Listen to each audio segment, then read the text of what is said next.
Bienvenue dans Théorique. Aujourd'hui on se fait un épisode un petit peu spécial car comme vous vous en doutez, je vous prépare une vidéo sur de nouvelles théories en rapport avec les révélations de la saison 5. Mais avant ça, je voulais faire un petit bilan des théories que j'ai déjà présentées sur cette chaîne pour voir lesquelles sont encore d'actualité et lesquelles ont été contredites par les nouveaux éléments que nous avons découverts dans la saison 5. Je vais donc reprendre une à une chacune des théories dont j'ai déjà parlé en commençant par ma vidéo la plus ancienne. Je ne vais évidemment pas réexpliquer en détail chacune des théories, c'est pourquoi je vous mets les vidéos en fiche et en description afin que vous puissiez les découvrir si vous ne l'avez pas déjà fait.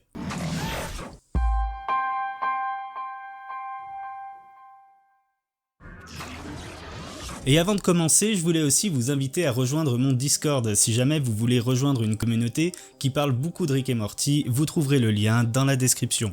On commence donc par la première théorie dont j'ai parlé sur cette chaîne, c'était il y a plus d'un an et il s'agissait de la théorie des méga-graines. Cette théorie prétendait que l'intelligence de Rick était due aux méga-graines qu'il consommait régulièrement, car les méga-graines dans l'épisode pilote de la série ont rendu Morty temporairement intelligent.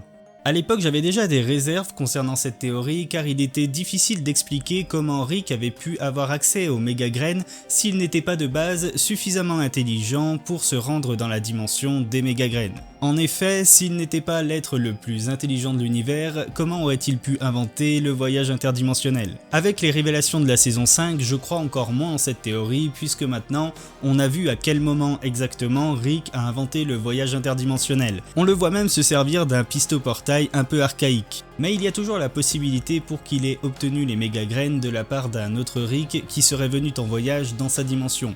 Je ne balayerai donc pas complètement la théorie, mais je pense véritablement qu'elle est fausse. La deuxième théorie que j'ai abordée sur cette chaîne concerne le personnage d'Evil Morty et ses liens supposés avec celui qu'on appelle Rick l'Andouille. Et puisque nous n'avons pas vraiment de nouvelles informations sur le passé d'Evil Morty et que Rick l'Andouille n'est pas réapparu dans la série, pour moi, la théorie est toujours valable. Mais on pourrait quand même se demander pourquoi Evil Morty détesterait autant l'ensemble des Rick s'il avait connu un Rick aussi gentil et simplet. La troisième théorie concernait également Evil Morty et elle prétendait qu'Evil Morty et Slick Morty étaient une seule et même personne. Pour rappel, Slick Morty est le Morty pessimiste que nous pouvons voir dans l'épisode de la Citadelle de la saison 3.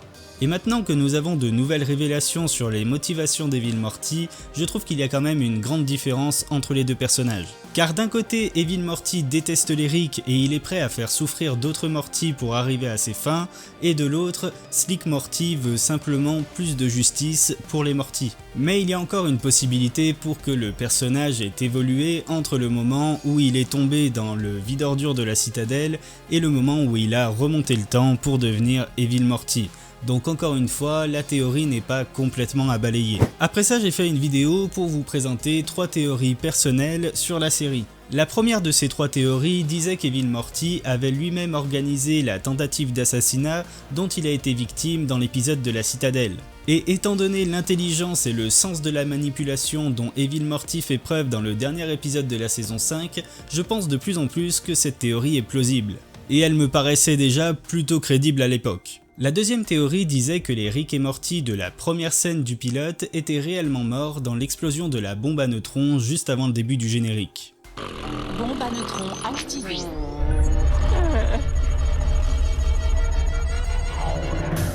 Cette théorie est encore valide si on considère qu'il s'agissait d'autres Rick et Morty dans une autre dimension. Maintenant que l'on connaît un peu mieux le passé de Rick, on pourrait se dire que la suite de cette théorie, quand je disais que ce Rick pouvait être devenu une autre Rick et que ce Morty pouvait être devenu Evil Morty, n'est peut-être plus valable. Mais il y a encore des trous dans le passé de Rick. Par exemple, nous ne savons toujours pas qui est le bébé Morty que l'on voit apparaître à 2 reprises dans la série. La théorie n'est donc pas encore complètement à exclure, même si elle me paraît de plus en plus compliquée. Ma troisième théorie sur cet épisode concernait la mort de Diane que je mettais en relation avec le voyage dans le temps.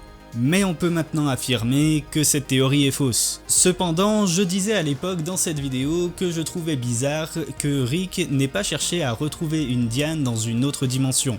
Et je trouve ça encore plus bizarre maintenant que l'on sait que Rick n'est pas originaire de la dimension où il vit actuellement. S'il existe des dimensions où Diane a survécu, alors pourquoi n'est-il pas allé dans l'une de ces dimensions plutôt que de retrouver une autre dimension où elle était morte également?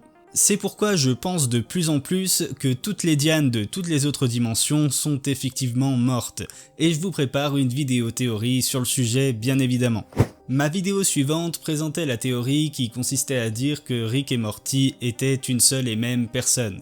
J'ai beaucoup aimé faire cette vidéo et inventer mes propres versions de cette théorie, mais maintenant, avec ce que l'on sait du passé de Rick, on peut affirmer, comme je le pensais déjà à l'époque, que cette théorie est bel et bien fausse.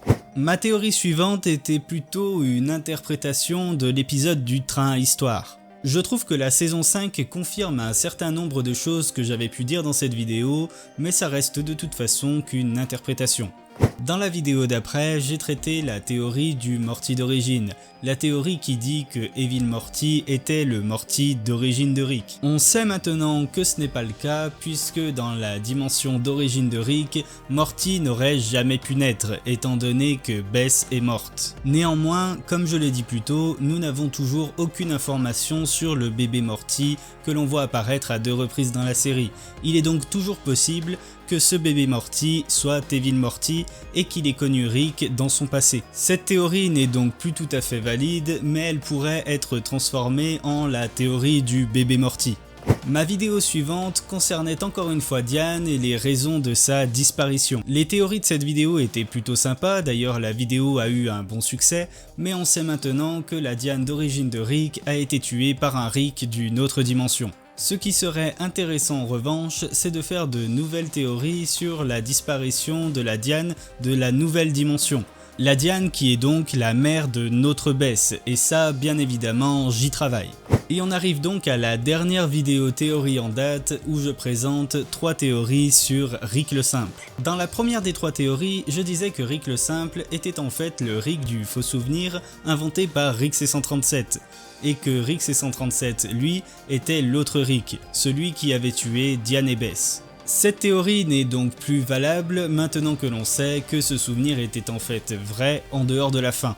Dans les 2 théories suivantes, je disais que Rick le Simple était en fait le Rick d'Evil Morty. Dans la première des 2 théories, je disais que Rick le Simple et Evil Morty venaient tous deux d'une dimension où c'était Morty, le plus intelligent des deux. Ce qui signifierait que leur dimension se trouverait de l'autre côté de la courbe. Et c'est intéressant puisque c'est justement dans l'épisode avec Rick le Simple que l'on entend parler de la courbe pour la première fois, puisque Rick le Simple est présenté comme un Rick vivant à 60 itérations de la courbe. À 60 itérations de la courbe de la limite centrale, vit un Rick qui préfère travailler le bois plutôt que de plancher sur les questions de polarité. Du coup, la question est de savoir s'il se trouve à 60 itérations à l'intérieur de la courbe ou 60 itérations à l'extérieur de la courbe. Et dans la toute dernière théorie que j'ai traitée sur cette chaîne, je disais que c'était Rick le Simple qui avait fait don de son intelligence à son Morty, qui était ensuite devenu Evil Morty. Encore une fois, cette théorie n'est pas complètement à exclure, mais pourquoi est-ce qu'Evil Morty serait devenu aussi haineux envers les Rick s'il avait eu un Rick aussi gentil au départ? Et pourquoi ne se serait-il pas soucié du sort qui a été réservé à son Rick? En tout cas, j'ai terminé le bilan des théories que j'ai présentées sur la chaîne. J'espère que cette vidéo vous aura permis d'y voir un peu plus clair. Moi-même, j'avais besoin de revoir toutes mes théories une à une afin de faire le tri entre celles qui étaient encore valables et celles qui ne l'étaient plus. Et maintenant, je vais pouvoir vous préparer de nouvelles théories en prenant en compte les révélations de la saison 5. Je vous dis donc à très bientôt pour un nouvel épisode de Théorique. Merci d'avoir regardé la vidéo et n'oubliez pas de vous abonner, de laisser un commentaire et un pouce bleu avant de partir.